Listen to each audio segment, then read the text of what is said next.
Listen closely. This is not random that you click this. And no, it's not because you're weak. It's because you're tired of fighting the same inner battle. You've tried to let them go. You prayed about it. You reasoned it out. You even told yourself if this was really from God, it wouldn't hurt like this.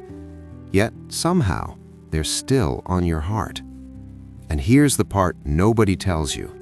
Sometimes the struggle isn't a sign to quit.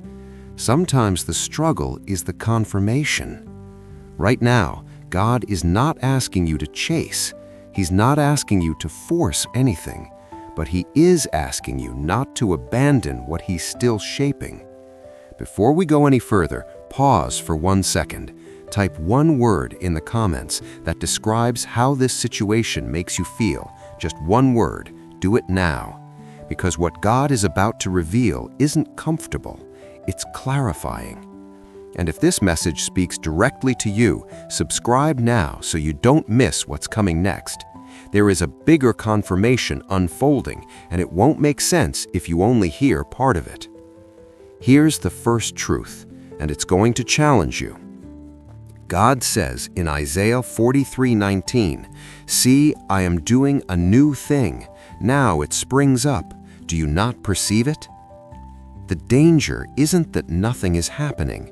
The danger is giving up before you recognize what God is doing quietly. Stay with me, because before this video ends, I'm going to show you the difference between emotional attachment and divine alignment, and that difference changes everything.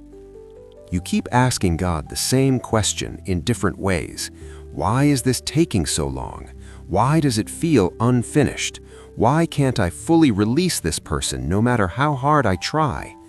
And God's answer hasn't been silence, it's been tension. There's a reason certain connections don't fade easily. When something is not from God, it drains you completely. It leaves confusion, anxiety, and disorder. But when something is being refined by God, it stretches you. It exposes impatience, it forces growth, it presses on your faith. That's why this doesn't feel like your past relationships. You're not obsessing, you're discerning. Proverbs 4:23 says, "Above all else, guard your heart, for everything you do flows from it." Notice what it does not say. It doesn't say erase your heart, it says guard it. Guarding means protecting something valuable, not discarding it. This person has triggered growth in you.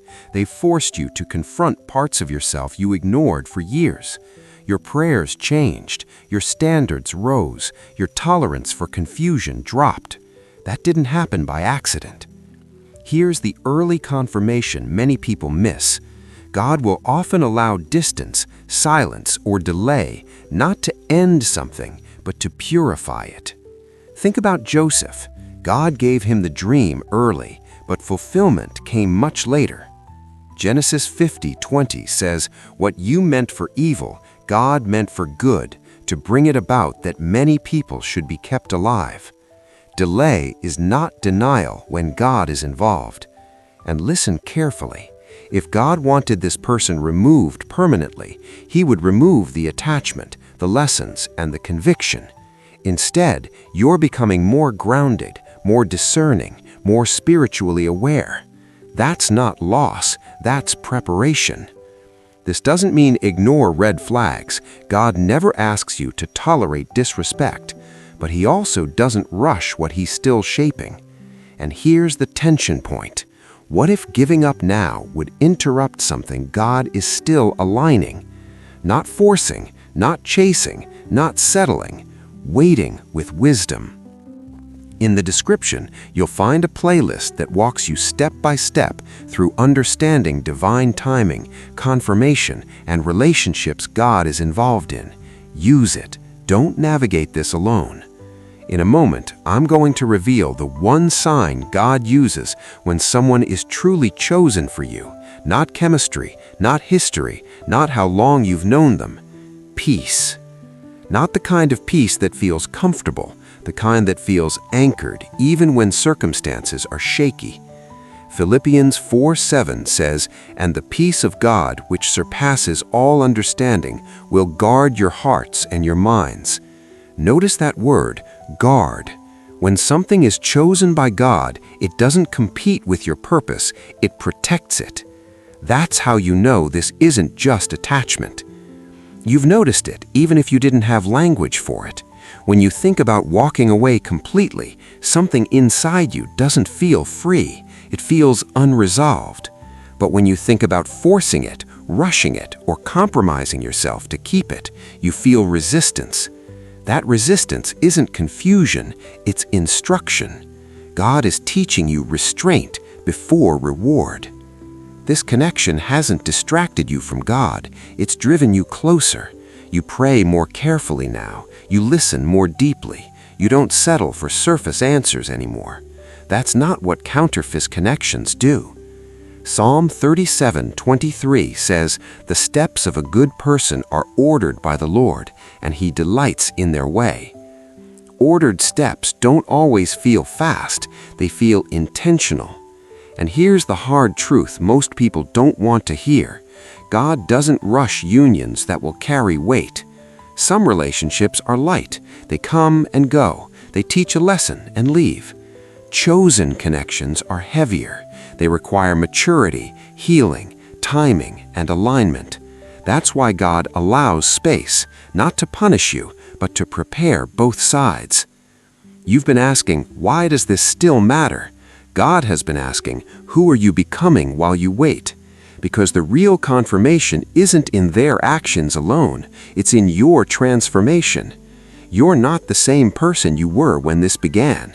Your boundaries are clearer, your discernment is sharper, your faith is deeper. Romans 8:28 says, "And we know that all things work together for good to those who love God, to those who are called according to His purpose." All things, even the waiting, even the silence, even the moments you almost gave up. Now hear this carefully. God is not telling you to cling. He's telling you not to abandon prematurely. There's a difference.